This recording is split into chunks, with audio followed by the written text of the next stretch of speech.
La humanidad empeoró en enseñar matemáticas, ciencias y comprensión de lectura. Son los resultados de las pruebas PISA, que son las pruebas que organiza la Organización de Cooperación y Desarrollo Económico, o OSD. Colombia, Chile y México son de los pocos países que son miembros en Latinoamérica de la OSD, pero esta vez la prueba se hizo con muchos más países y el resultado es alarmante. En todo el planeta, desde el inicio de las pruebas PISA, que son las pruebas de calidad en la educación, desde el año 2000, por primera vez cae, y no cae poquito, cae de una manera dramática. En todos los países del planeta, la calidad de la educación. Tenemos ahora, comparado con el año 2010, y en particular comparado con justo antes de la pandemia, peores métricas en matemáticas, en ciencias, en comprensión de lectura. Y cuando uno lo ve, esto no es solamente algo reservado de América Latina. Taiwán, Japón y Singapur crecieron un poco, pero el resto de países cayó. Australia, Israel, Estados Unidos, Inglaterra, Francia, Finlandia, Alemania, Polonia, Noruega. Y esto pasa a través de todos los países en múltiples categorías, pero en ninguna categoría como en matemáticas. Matemáticas, acá en rojo, es la categoría que más cayó, seguida de comprensión de lectura. No sabemos como humanidad hacer matemáticas, aunque tengan en mente que estos son análisis de estudiantes graduados de secundaria, y no sabemos cómo leer. Piensen en la revolución de la inteligencia artificial. Quienes van a dominar y guiar la revolución de la inteligencia artificial son las personas que saben matemáticas. La combinación de matemáticas, ciencias de la computación y inteligencia artificial en este momento genera los mejores empleos de la industria, por muchísimo, y los puestos de trabajo mejor pagados. La ausencia de comprensión de lectura significa que no estamos leyendo libros y que probablemente somos más fácilmente manipulables en redes sociales. Y sí, eso incluye la manipulación para la extrema derecha y para la extrema izquierda. No creas que eres especial y que a ti no te van a manipular. Todos somos sensibles a la manipulación y lo único que evita la manipulación es la educación. Y esa educación en nuestros niños, jóvenes, adolescentes, que son claramente las personas que eventualmente van a ser nuestros doctores, nuestros gobernantes, la gente que va a ser quien sostiene nuestra civilización, pues está en caída libre. ¿Qué fue lo que pasó? Pues son muchas cosas, pero principalmente está correlacionado con la pandemia, en particular con la incapacidad de enseñar con calidad en pandemia. Entre menor capacidad de adaptación tecnológica durante la pandemia tenían los países, más fuerte la caída en la calidad de matemáticas, comprensión de lectura, ciencias, etc. Piensen en cómo durante la pandemia, cuando de repente las escuelas tenían que dar clase remota, descubrimos cuántas familias realmente tienen una computadora en casa y cuántos niños realmente tienen acceso a internet o a una computadora. Piensen en el impacto que tuvo. Y ojo, no tuvo tanto impacto porque las pruebas PISA midieron esto, el cierre de las escuelas. El número de días que las escuelas estuvieron cerradas no tiene una correlación con la caída en las pruebas PISA. Lo que sí tiene una correlación, una de muchas, hoy vamos a hablar de varias de esas, es la incapacidad de enseñar de manera remota con calidad. Porque, por supuesto, si pones a un profesor enfrente de una llamada en video a leer una cosa en la que todos los estudiantes pues, no tienen que poner atención, en donde hacer trampa se normaliza, en donde no hay que hacer un esfuerzo y simplemente los pasamos a todos, es complicado. Y esta también es parte de la razón por la que los países que no les fue mal son Singapur, Taiwán, Japón, Corea del Sur. Pero sigue siendo muy dramático. Sobre todo cuando uno ve que esto es una tendencia que ya lleva un tiempo. Aquí vemos las líneas de matemáticas, comprensión de lectura y ciencia. ¿Qué pasó y en qué año exactamente ocurre? ¿Y qué fue lo que pasó en ese año? Pues también tenemos la respuesta del otro lado, ¿no? Lo que pasó en ese año es que Android y iPhone se masificaron. Más o menos entre el año 2010 y el año 2012 es cuando sale Android la versión 4, Ice Cream Sandwich.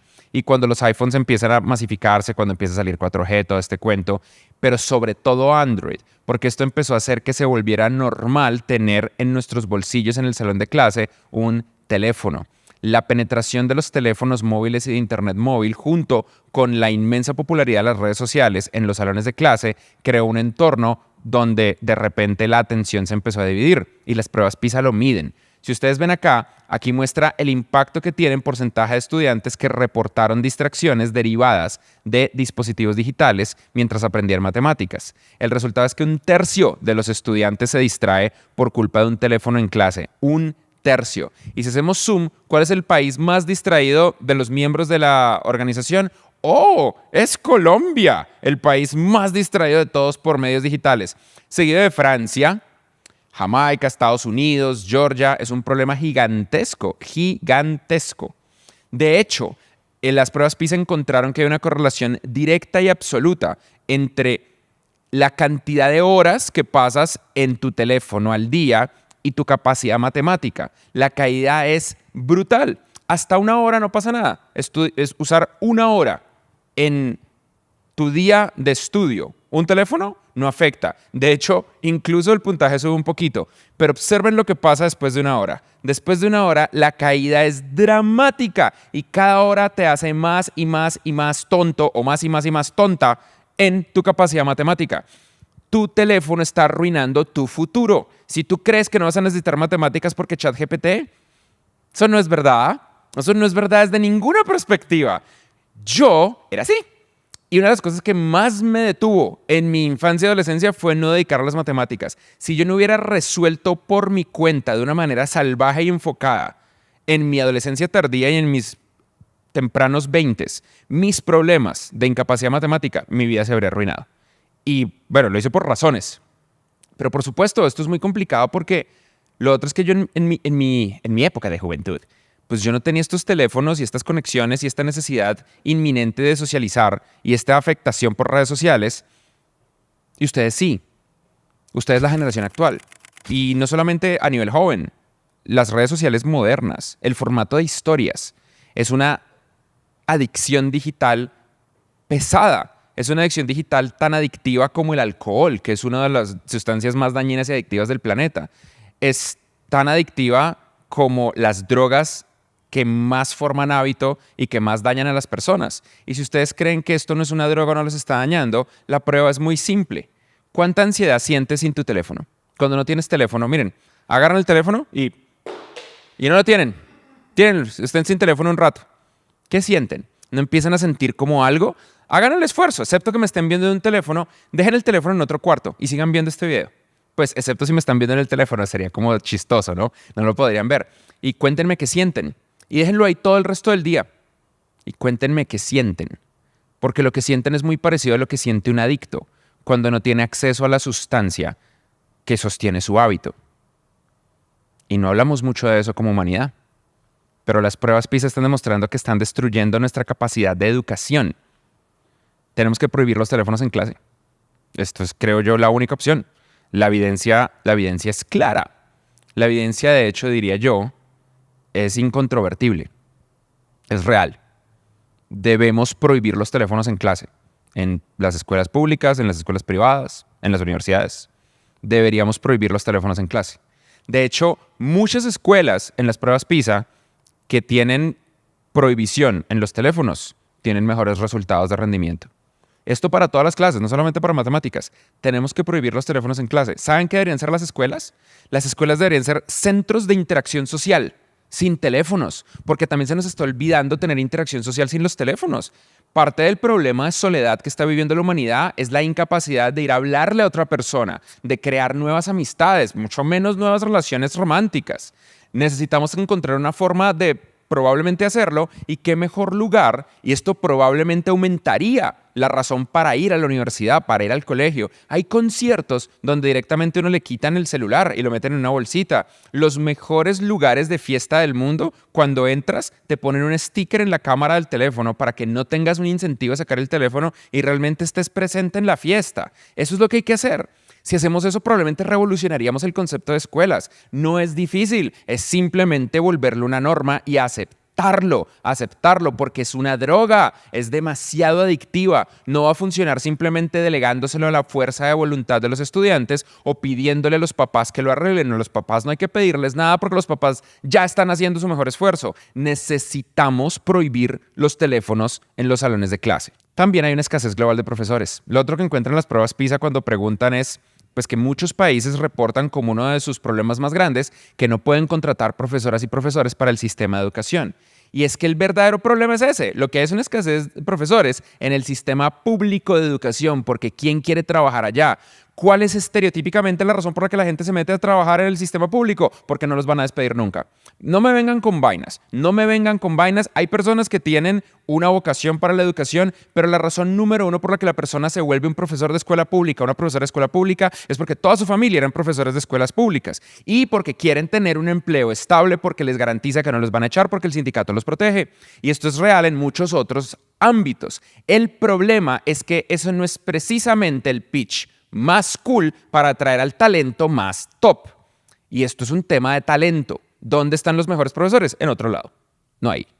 Y entonces tenemos que enfrentarnos a una realidad que es medio difícil de aceptar, pero es que nos fue peor que a nadie en todas partes. Estas son las peores pruebas PISA de la historia. Si no estamos oprimiendo un botón rojo, no estamos reaccionando de la manera correcta porque esto es un problema de continuidad de la civilización humana. Y la realidad es que el mejor talento del mundo no quiere trabajar en el sector público. ¿Ustedes saben yo cómo mido la calidad de un presidente en América Latina? ¿Qué es la forma en la que uno mide a los presidentes a nivel democrático? Por su capacidad de atraer y retener a talento espectacular. Eso es todo. Talento que va a ejecutar las políticas públicas. Si de repente le empiezan a renunciar los talentos más interesantes y de repente los talentos con los que reemplaza a la gente que renuncia son talentos de dudosa capacidad de ejecución o que salen diciendo barbaridades en público, pues entonces no es tan buen presidente. Porque eso es lo que al final del día es lo que hace la diferencia, la capacidad de atraer talento. Entonces, tenemos que ser realistas. El mejor talento del mundo no quiere trabajar en el sector público, lo que probablemente significa que esto no se va a lograr solucionar en el sistema de educación pública actual. Necesitamos un cambio mucho más radical y mucho más profundo. Y en caso de que ustedes crean que no o que no está tan mal, esta es la lista de todos los países que participaron en la prueba y aquí en rojo está América Latina. El mejorcito es Chile. Y Chile, que es el mejor de América Latina, está por debajo del promedio de la Organización de Desarrollo Económico de la OCDE. Le sigue Uruguay, luego México, Costa Rica, Jamaica, Colombia, Perú, Argentina, Panamá, Guatemala, Paraguay y de últimas El Salvador y República Dominicana, de los países que participaron. Somos la peor región. La peor región. Y estamos en la misma zona horaria del mercado de consumo más grande del mundo y somos la peor región. ¿Quiénes son los mejores? Singapur, Irlanda, entre comillas, Japón, Corea y Taiwán. Taiwán, seguido de Estonia. Pónganle un pin a Estonia. Y ahorita hablamos de Estonia en particular. Pero, ¿podemos aceptar esto? ¿Podemos como región, necesito un zoom dramático, vámonos para la otra cámara. ¿Podemos como región aceptar esta realidad simple? La educación secundaria en América Latina no funciona. No funciona. Lo que estamos haciendo no funciona. Estamos destruyendo generación tras generación que no son capaces de competir allá afuera, excepto si obtuvieron educación privada o si hicieron su mejor esfuerzo a nivel individual. Pero estamos mintiendo diciendo que preparamos a nuestras escuelas secundarias en matemáticas, en comprensión de lectura y en ciencia. Lo siento mucho. Mi objetivo no es, si ustedes trabajan en la educación secundaria en América Latina, decirles que son incompetentes. Muy probablemente ustedes están haciendo su mejor esfuerzo con los recursos que tienen y con las cosas que tienen. Pero la realidad es la realidad, el sistema no funciona. Y por mucho tiempo ha estado no funcionando y ahora nos estamos enfrentando a una caída global donde nosotros estamos peor que el resto y donde esa ausencia de competitividad va a causarnos un problema multigeneracional con el que vamos a tener que vivir porque aquí vivimos. Entonces lo que tenemos que hacer es aceptar la realidad y empezar a cuestionar lo incuestionable. Para nosotros es incuestionable el sistema actual de contratación de profesores, por ejemplo. Para nosotros es incuestionable que la educación tiene que durar 12 años. Para nosotros es incuestionable la estructura en la cual enseñamos. Entonces les tengo un par de propuestas. En particular les tengo una y es muy simple. Dejen de hacer que los estudiantes repitan el año. Una de las cosas que encontró este estudio de las pruebas PISA es que cuando nuestro sistema, que está diseñado como un sistema adversarial antiestudiante, agarra al estudiante que le va mal y le hace repetir el año, pues ustedes nunca han reflexionado que eso es quitarle un año de vida a una persona. Eso es como mandar a una persona a la cárcel, un adolescente, un niño o una niña, una persona joven que está en su etapa formativa donde está creando su identidad y donde el sistema de una manera radical le dice, jódete y no tienes futuro. Tienes que repetir el año otra vez. Pues lo que encuentran las pruebas PISA es que esto genera pobreza generacional. Una de las cosas que a mí más me rompió la cabeza es cuando empecé a viajar y a ver otros sistemas educativos, en particular cuando me tocó ver el sistema educativo de Singapur y el de Francia y el de Estados Unidos. En estos tres sistemas educativos muy distintos entre sí, hay algo en común en el sistema educativo francés, el de Estados Unidos y el de Singapur, cuando lo comparo con el sistema de Latinoamérica. En estos tres sistemas es impensable hacerle repetir el año a alguien. Impensable. En cambio, todo el sistema está diseñado para identificar temprano cuando alguien va a repetir el año e ir a ayudarle, a buscar la forma de que no pase. Repetir el año es porque pasó una catástrofe, porque de repente agarró una pistola y le metió 3 tiros al otro dealer del colegio, alguna cosa por el estilo. Tiene que ser demasiado extremo. Y lo mismo pasa en las universidades. Y eso me lleva al otro problema. El estudio de PISA no tiene que ver con las universidades, pero hagamos esto.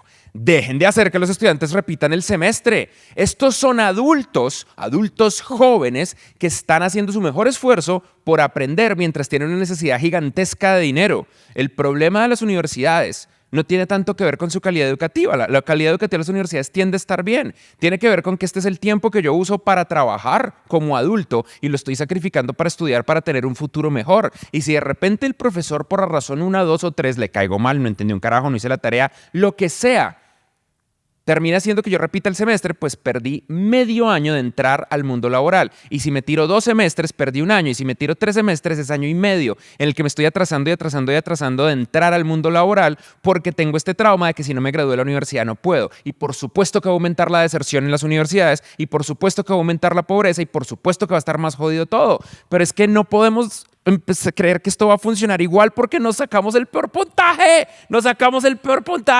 Ya no hay tiempo de ponernos así, no, pobrecitos, hay que hacer los cambios. No se puede. Sí, yo entiendo. Para América Latina, el sistema educativo es una de las formas más efectivas de generar empleo estable. Y si por alguna razón hacemos cambios sobre ese sistema, podemos modificar nuestros números de empleabilidad. Yo entiendo perfectamente eso, todo el mundo lo entiende. Pero ¿qué hacemos? Seguimos tirándonos las pruebas PISA y seguimos arruinando generación tras generación de personas en América Latina porque no saben hacer el área bajo la curva de una integral, porque no pueden leer un libro de principio a fin y entender la trama. Y el otro tema es que no hemos atendido el trauma de la pandemia. No lo hemos atendido, esa es la verdad. Ni siquiera hablamos del trauma de la pandemia. El trauma de la pandemia es real. Muchas personas aumentaron sus niveles de ansiedad, muchas personas son cada vez menos sociales debido a ello. Y además, agarramos una cultura muy complicada que la seguimos aceptando en nuestros estudiantes. Los estudiantes pandémicos, pues tienen un cambio cultural y es el cambio cultural hacia la indefensión aprendida. La indefensión aprendida es esta idea de que el futuro es peor. La indefensión aprendida es esta idea de que nosotros no podemos mejorar como individuos y que estamos condenados. Y en nuestro sistema educativo, pues no hacemos mucho para cambiar esta idea porque, pues, pobrecitos, ¿no? Esta es gente más frágil. Y la razón por la que es frágil es porque tenemos esta idea. Si sentimos malestar, pues está bien no hacer nada. Esta idea está expresada a lo largo de todo Instagram, de todas las redes sociales. Y es la expresión de decir, si hoy necesitas un momento para respirar, está bien respirar. Si te sientes sobrecargado, Miren, ¿saben qué? Vivir es jodido. Vivir es difícil. La gente que hace cosas interesantes, la gente que realmente construye cosas, las construye con malestar. Ir al gimnasio es malestar. Arrancar a leer un libro es malestar. Hacer las cosas cuando no quieres es malestar. Y todos esos son componentes de las personas que triunfan. El resto es mentira. Eso de que si en este momento no te sientes al 100%, está bien parar. Miren, está bien descansar, no se quemen, obviamente. Pero la verdad, yo siento que la inmensa mayoría de ustedes no está quemado. Simplemente no se les da la gana. El cuerpo puede mucho más y la mente se rinde antes de que el cuerpo se rinda. Entonces hay que empujarle. Ay, sí, y yo entiendo que hay un montón de mecanismos de social media para detener esto. Como por ejemplo, Freddy, ¿estás diciendo que el pobre es porque quiere? No, no estoy diciendo eso. Eso es una exageración que ni siquiera es tuya, se la estás copiando a alguien más, no es un pensamiento propio. El otro típico es, ay no, pues le estás diciendo que échale ganas, ¿no? Una vez más, lo que estás haciendo es copiando y pegando un meme de alguien que no es un meme tuyo. Simplemente encontraste una excusa donde la otra parte se calla y te deja de exigir y la excusa te sigue funcionando porque en redes sociales pues el engagement es recompensado por ira. Quizás no es tan buena idea que tus héroes en redes sociales te incentiven a la mediocridad y a no hacer nada. Pero la realidad es que esto no es un problema del individuo, ¿saben? Esto es un problema del sistema. Este sí es el componente individual, pero nuestro sistema es el que está complicadito. Así que, hey, Latinoamérica necesita reeducar de manera histórica y desesperada en matemáticas. Latinoamérica necesita reeducar en matemáticas a toda nuestra región. Y la forma en la que lo tenemos que hacer es con el nivel de intensidad con el que Estados Unidos decidió ir a la Luna. Es con el nivel de intensidad que China tiene para construir toda una flota para invadir Taiwán. Es con el nivel de intensidad con el que la Unión Europea decidió unirse y crear el euro y la zona euro y convertirse en el mercado más grande del planeta. Es con el tipo de nivel de intensidad que tendríamos si nos invaden y tuviéramos que contraatacar a un agresor. Esto es un problema fundamental de supervivencia de la civilización humana, porque todo lo que nosotros hacemos funciona con matemáticas. Todas nuestras ciencias básicas funcionan leyendo. Y se puede, no es un tema de tener más plata o de tener menos plata, porque lo hizo Estonia. Estonia no es el país más rico de Europa, tampoco es el más pobre, pero no es el más rico, están ok. Y Estonia es de los pocos países en la región europea que superó al resto en las pruebas. Junto con Suiza, esa gente sí tiene plata, se quedaron con todo el oro de los nazis. Junto con Irlanda, ellos han crecido con un foco claro y específico. Yo no he visto una sola propuesta en América Latina de reformas a la educación que yo les pueda decir que me parezca respetable. He visto un montón de propuestas que simplemente están iterando con un montón de retórica diciendo que son un cambio de verdad, pero eso es mentira. Si ustedes están esperando que haya un influencer que les explique las propuestas, se las explico yo. No hay. Son malas. No es una propuesta que realmente ataque este problema. No hay. Ningún país de América Latina. Oh, Freddy, ¿pero qué opinas del presidente? No hay. No hay, porque si lo hubiera no tendríamos estos problemas tan impresionantes. Y ese es el otro problema, mis queridas damas y caballeros. Latinoamérica necesita un líder capaz de cambiar la realidad educativa de la región. Esto lo que necesita es liderazgo. Yo estaría feliz de apoyar a ese líder o a esa líder, donde sea que esté, si hubiera realmente una reforma decente. No hay nada. Estamos jodidos a nivel educativo en la región. Nuestros estudiantes se están graduando sin saber qué es una integral, sin saber qué es un límite, teniéndole miedo al álgebra. Si uno le tiene miedo al álgebra, no puede aprender a programar. Vamos a ser una potencia en tecnología. No podemos ser una potencia en tecnología si no sabemos álgebra, si no podemos arrancar un libro y terminarlo. Las recomendaciones de la OECD son muy buenas y no deberían ser recomendaciones. Tenemos que tener muy claro que no hay tiempo. No hay tiempo. Y que esto es el futuro de la gente con la que vivimos, de nuestros países, de los jóvenes que eventualmente van a ser los que nos abran y nos hagan un bypass de corazón, que eventualmente van a ser quienes planeen nuestras ciudades, quienes ejecuten el presupuesto de nuestros impuestos, quienes construyan las próximas empresas y el próximo talento y los próximos productos y servicios y la cultura y el arte y la cocina y todo lo que hace que nosotros seamos nosotros y que genere prosperidad para la región. Pero sin educación no hay prosperidad. Y de todas las variables, de todas, la de infraestructura, la de seguridad, la de orden público, la de tal, educación debería ser la más fácil y la de más alto retorno. A ver si hay un líder capaz de cambiar esto de la manera radical que se necesita. Ojalá. Nosotros hacemos nuestro mejor esfuerzo.